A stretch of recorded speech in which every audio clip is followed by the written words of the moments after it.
প্রাচীন যুগে তৈরি করা হতো ভেড়ার লোমের নানান রকম জিনিসপত্র। তখনকার ঐতিহ্য ছিল ভেড়ার লোমের তৈরি কম্বল, কিন্তু কালের বিবর্তনে এই ঐতিহ্য যেন বিলীন হয়ে গেছে। তবে বর্তমান যুগে এমন একজনের সন্ধান পাওয়া যায় যিনি ধরে রেখেছেন এই ঐতিহ্যকে। বলছিলাম চাঁপাইনবাবগঞ্জের নওয়াগোলা মহল্লার ৬৫ বছর বয়সী আব্দুল খালেকের কথা।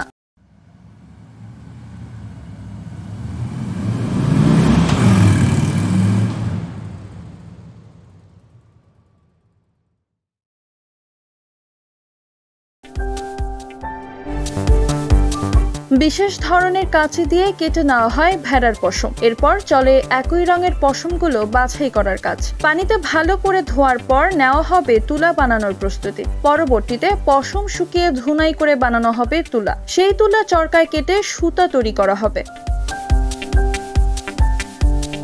পরিশেষে হস্তচালিত তাঁতে বুনে বানানো হবে কম্বল। বিশেষভাবে প্রক্রিয়াজাত করার পর কম্বলটি ব্যবহার উপযোগী হবে। ভেড়ার লোমের তৈরি এই কম্বল বেশ গরম হাওয়ায় শীত নিবারণে অত্যন্ত কার্যকরী। হাতে বোনা কম্বল তৈরির এই অসাধারণ কাজটি প্রায় ৫০ বছর ধরে করছেন তিনি।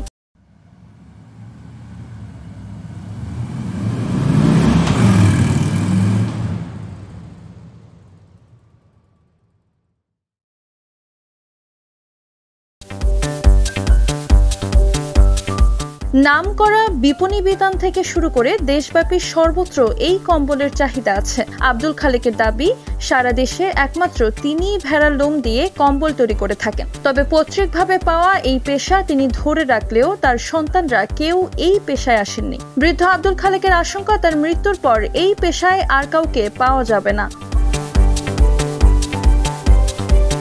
আব্দুল খালেক জানান, তার বংশ পরম্পরায় ভেড়ার লোম কাটান। এর আগে তার দাদা, দাদার বাবা এবং তার নিজের বাবা এই পেশার সাথে যুক্ত ছিলেন। এজন্য তাদেরকে গারুলি বলা হয়। তিনিও খুব ছোটবেলা থেকেই এই পেশার সাথে যুক্ত।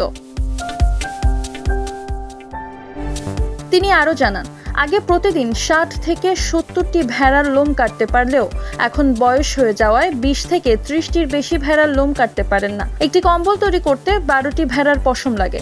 একটি কম্বল তৈরি করতে তার ৫ দিন সময় লাগে। প্রতিটি কম্বল বিক্রি করেছেন তিনি ১০০০ টাকায়।